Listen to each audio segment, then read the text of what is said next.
Hello mga kababayan sa Pilipinas. Um, ang topic ko ngayon is yung tungkol sa pagnanakaw ng pera ng bayan when it comes to flood control. Alam nyo, nung umalis ako ng Pilipinas, nasa 23 years old lang yata ako. At nag-aaral ako sa university, naaalala ko nung year 1990, mga ganyan, mga late 1980s, ay pumapasok ako sa Universidad ng Manila. At pag bumabaha, pagka may bagyo, pag bumabaha, napakahirap po. Kasi pag pumapasok po ako or umuwi, let's say umuwi ako galing sa eskwelahan, sasakay po ako ng jeepney, no? Doon sa lugar na pinanggagalingan ng eskwelahan ko, hanggang sa Caloocan yan. Hindi ba, pwede pa akong sumakay ng jeepney hanggang sa Caloocan City. Pero pagdating sa Caloocan City, pag bumabaha, mahihirapan ka na pong sumakay ng jeepney. Wala na pong nakakaraang sasakyan. Dahil po pagod ka sa eskwela at gusto mong makauwi. So, ginagawa ko po, nilalakad ko po yan. Makakalakad po ako hanggang sa BBB. Malapit po yan sa sa may bandang monumento. Pero pagdating sa BBB, wala na po akong masasakyan at ang tubig ay napakataas na po. Ang tubig ay hanggang dito na sa dibdib ko. Pero sa pilit ko pong gustong umuwi, nilalakad ko po yan. Naka-uniforme po ako. Dala ko yung mga gamit ko sa eskwelahan. Nilalakad ko hanggang dibdib yan. From BBB. Pero na-try ko pong lumakad hanggang sa Karuhatan. Napakalalim po ng tubig. Kasi po meron po diyang in between po ng Karuhatan at BBB, meron po diyang bridge. Tapos yung pong meron pong river po doon na pagka po bumabaha, umaangat po yan. Umaangat ng napakataas.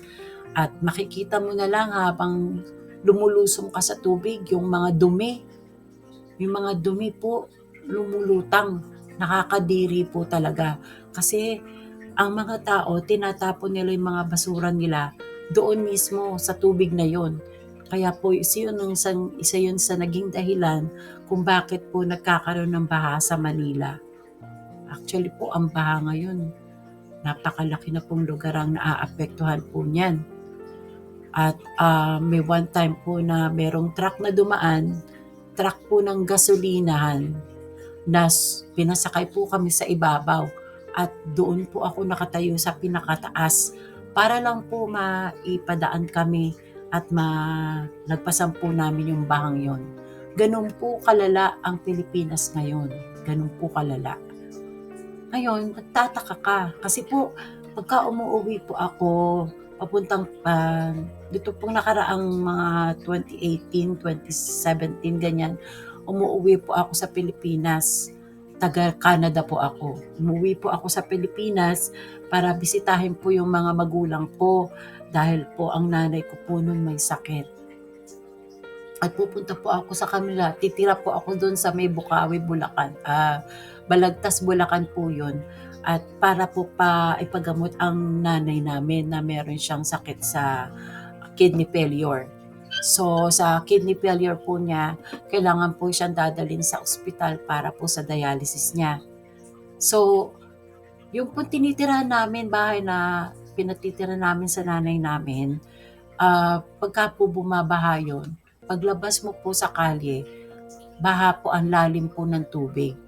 So, meron pong mama doon na nag-charge siya ng 50 pesos para lang siya isakay sa bangka-bangkaan para po kami makarating doon sa sakayan ng tricycle. Ganun po yun. Ang taas-taas po ng tubig. Buti na lang po yung tirahan ng nanay ko mataas, kaya yung pumpahe niya hindi pinapasok ng tubig. Pero po yung iba pong lugar doon sa Bulacan na yon, ang tubig po ang angat. Yung po mga gamit nila nasisira na po. Dito po bandang huli, napuna ko po na napakaraming bagyo. At doon po sa bagyo na yon, naobserbahan ko, merong man namamatay, merong sisira yung business nila, yung mga gamit ng mahihirap ng mga tao, nasisira, nawawalan sila ng tirahan, nawawalan sila ng tulugan. Kawawa, nakakaawa po sila. Pero nagtataka ka, bakit hindi naaayos no po? Hindi naaayos.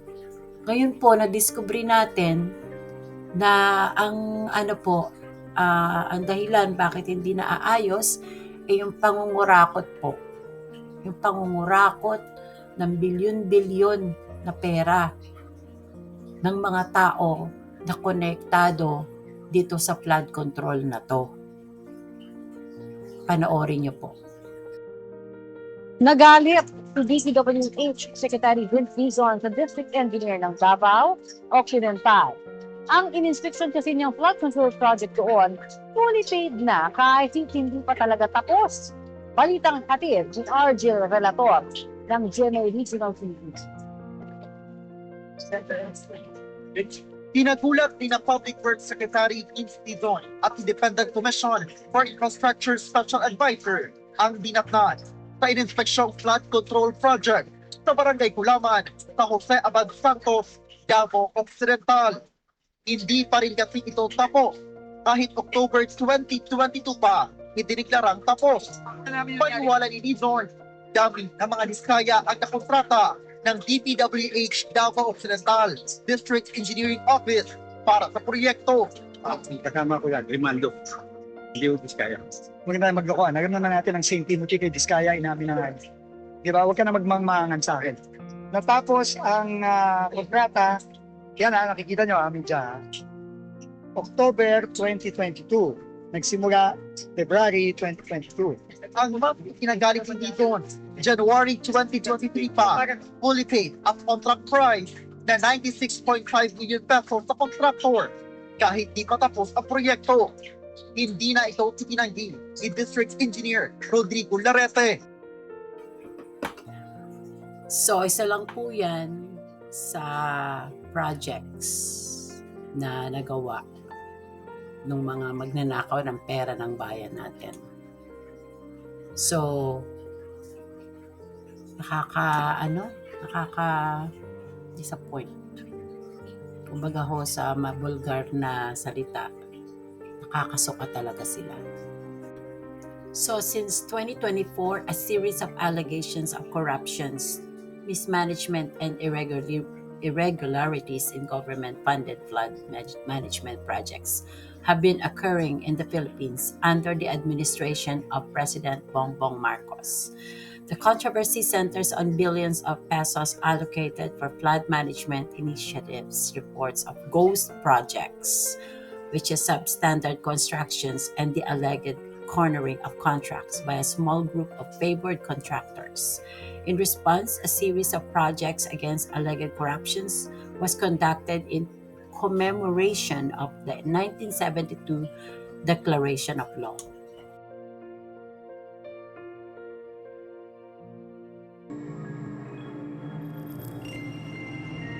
Severe flooding has gripped the Philippines, leaving at least 7 people dead and affecting more than 1.4 million residents. Days of torrential rain, fueled by Typhoon Wifa and other weather systems, have overwhelmed communities across the country.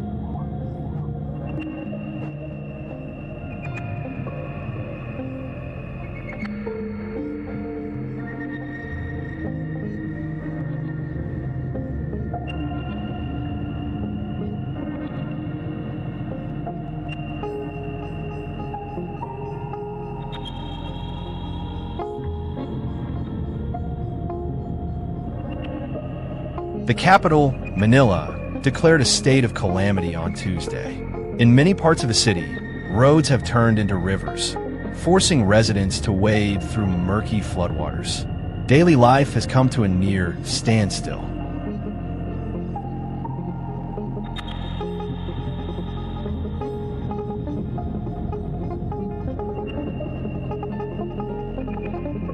In Metro Manila, water levels rose to the height of car tires, paralyzing transport and stranding thousands.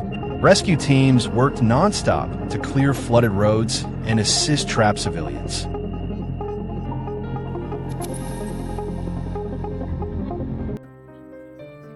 So on September 26, 2025, Marcos announced the reallocation of nearly 36 billion pesos or 730.96 million US from flood control projects in the proposed 2026 national budget to support social programs under the Department of Social Welfare and Development.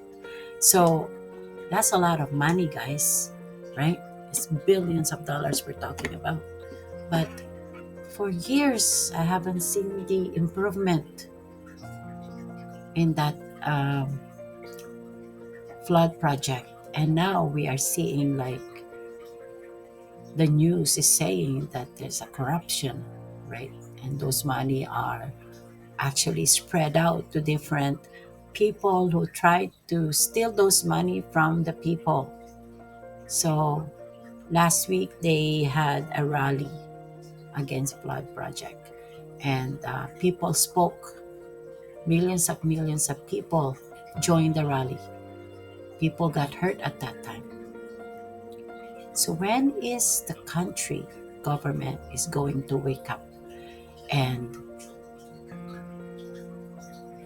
you need to return the money to the people. And the flood still happening right at this point. Return the money. It's not yours. And put those people in jail, whoever those people stole the money from the people of the Philippines.